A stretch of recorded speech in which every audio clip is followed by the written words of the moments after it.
If Monday morning already feels chaotic before it even gets here, your Sunday might need a better system. For me, Sunday planning isn't about creating a perfectly organized week, but it's about looking at what's actually coming, figuring out where the pressure points are going to be, and put a little structure in place so we're not scrambling every single night.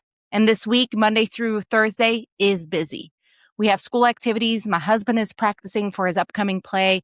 We have club soccer, recreational soccer, which I'm not only sponsoring through Optima Operations Consulting, but also coaching. And then we have flag football. So today, my Sunday reset was heavily focused on one thing: food. Because I already know that if I don't have a plan for dinner, we're going to get home after practice. Everyone's going to be hungry, and I'm going to be standing in the kitchen at 7:30 or even later, sometimes 8:30, asking, what in the world are we eating? And that's exactly the kind of unnecessary decision fatigue I try to eliminate. So before I planned a single meet, I looked at our family calendar. This is something I think is so important, especially if you're a mom running a business. Don't plan your week based on what you hope the week will look like, but plan around what is actually happening. Where are the late nights? Who needs to be where? What nights are you going to be driving from school to practice to another activity? When are you coaching? When is your spouse unavailable? Those are the nights where you need the simplest systems. For us, that's Monday through Thursday this week.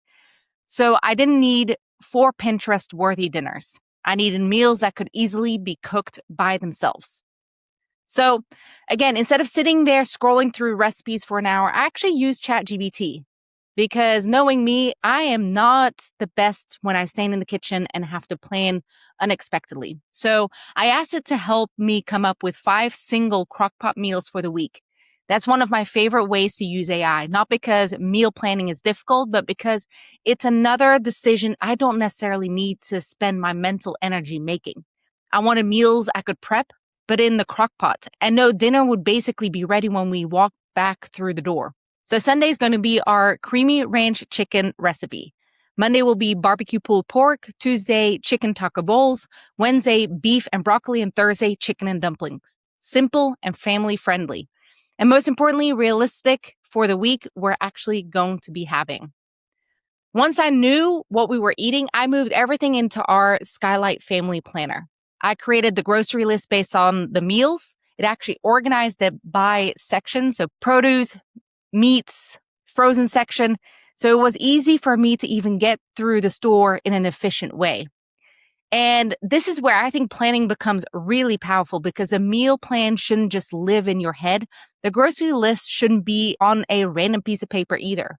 And your family shouldn't have to ask you every day, what's for dinner?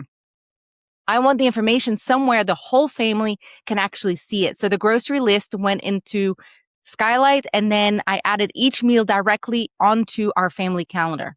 Now I can look at Tuesday and see school, soccer, flag football, and whatever else is happening. And right there with it, it will say chicken taco bowls. Dinner is already decided. I talk a lot about structure in business through Optima Operations Consulting, but the exact same concept applies to our home. Structure creates freedom. Having structure doesn't mean your entire life has to run on a rigid schedule. It actually means you're removing decisions from the moments when you have the least capacity to make them. I don't want to spend Monday at 5:30 trying to decide what we're eating while answering an email, getting somebody's soccer cleats on, finding a water bottle, and figuring out who's driving where. Sunday me can actually make that decision for Monday me, and that's a system. And as a mom entrepreneur, I think we sometimes forget that our home operations affect our business operations and vice versa. When everything at home feels chaotic, it's really difficult to sit down and focus on your business. And when your business is completely consuming you, that chaos follows you home.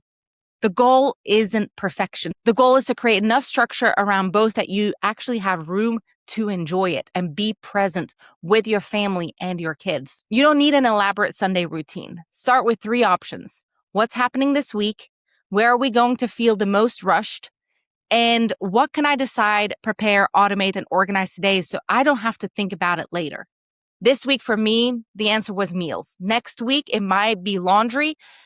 It might be transportation. It might be my business calendar. It might be making sure backpacks and uniforms, sports equipments, and everything else is ready.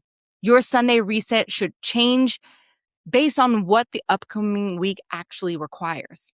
So if you're a mom building a business while also managing school schedules, sports schedules, your spouse's schedule, meals, activities, and everything else that comes with raising a family, don't try to hold it all in your head.